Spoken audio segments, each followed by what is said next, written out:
Well, I know you've had a lovely evening last night, and I've heard what time everyone got back. So I know that the last thing you want is someone giving you some boring presentation. So you'll be relieved to know that all I'm going to tell you today, this morning, is I'm just going to tell you a story. So you can all sit back and listen to my life story, which I'm going to tell you for the next half an hour or so. And my life story happens to be the story of an entrepreneur. But just before I start telling you my life story as an entrepreneur, hands up those of you who, like me, consider yourselves entrepreneurs.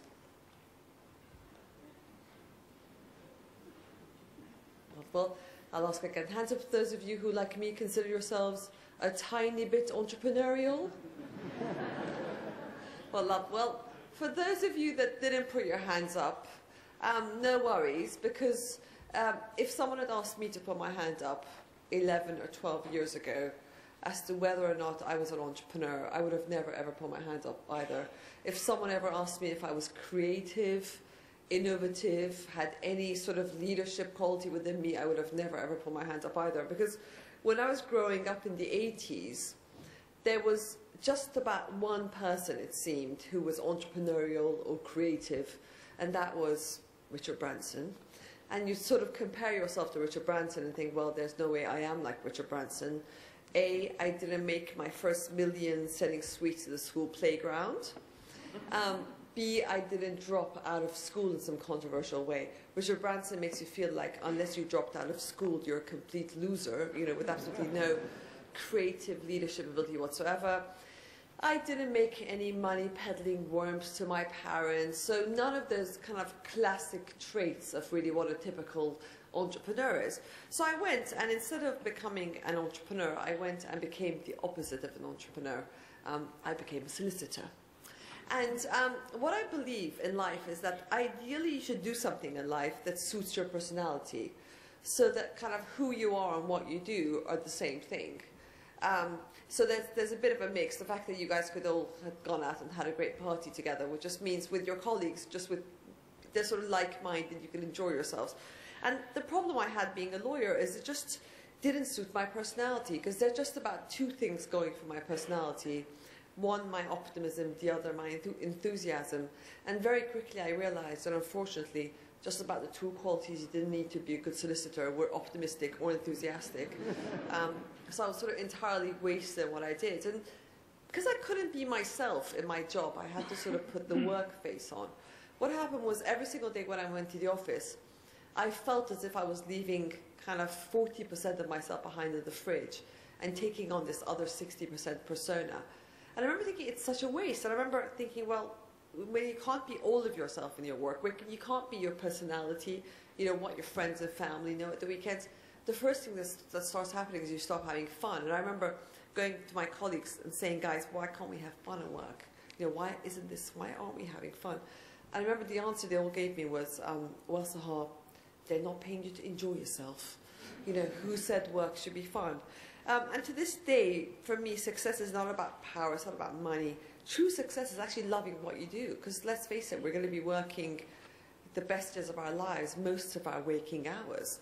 So my formal definition of success is the alarm goes in the morning, and it's 4:35, 5:30, whatever, in the morning, and you get up and you think, you know what, it's bloody early, and I'm really sleepy, but I can't wait to go to work. I'm so lucky that I love what I do. I'm in such a privileged position that I love what I do.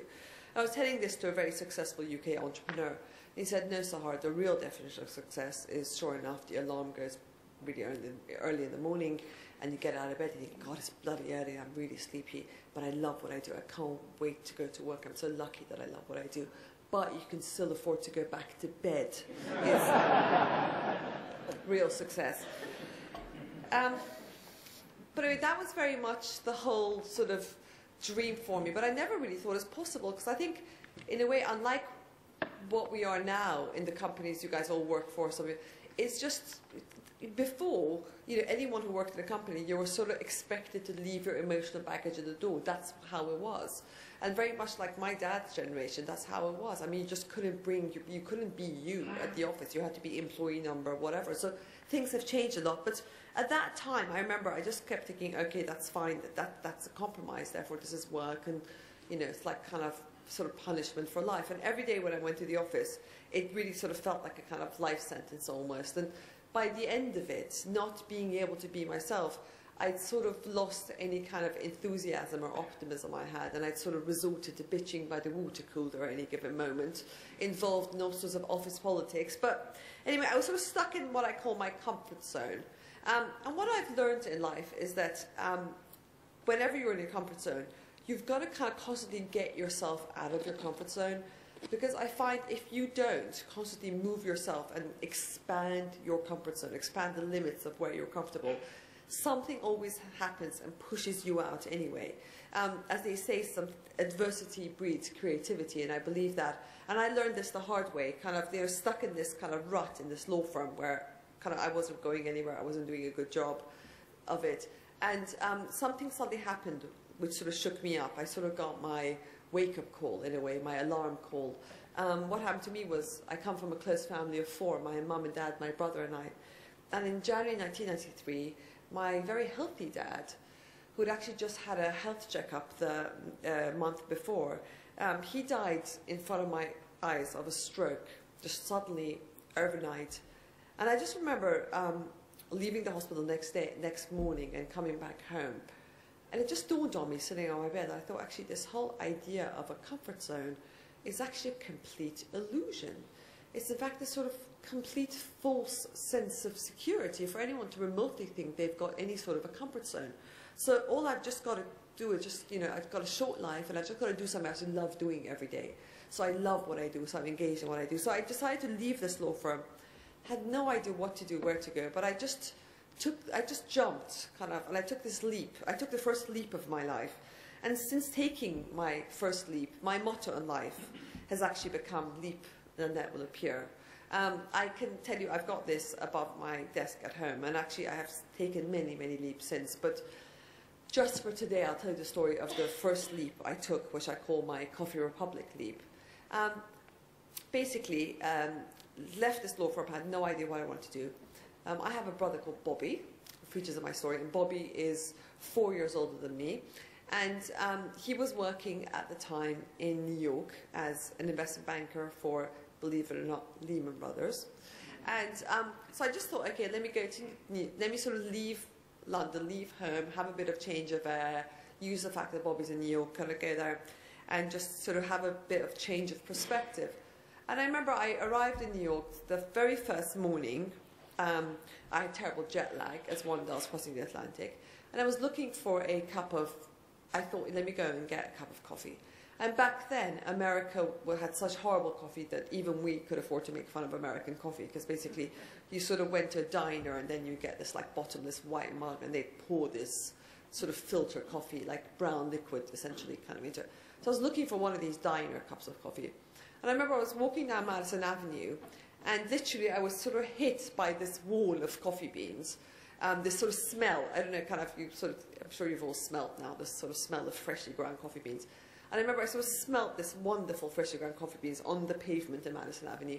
And literally like the Bisto kid, I sort of followed the smell inside this place called New World Coffee. And I kind of entered this place. This is before Starbucks had even come to New York.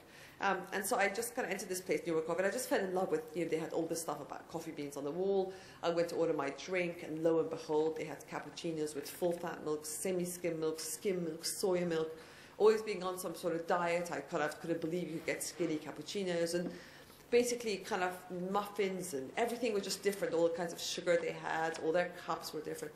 And I just fell in love with it, but very much fell in love with it the way, you know, you go abroad, you might go to France and you have a lot of pain au chocolats, or just, you know, just like that. Nothing more than that. I was just a tourist falling in love with something very New Yorky.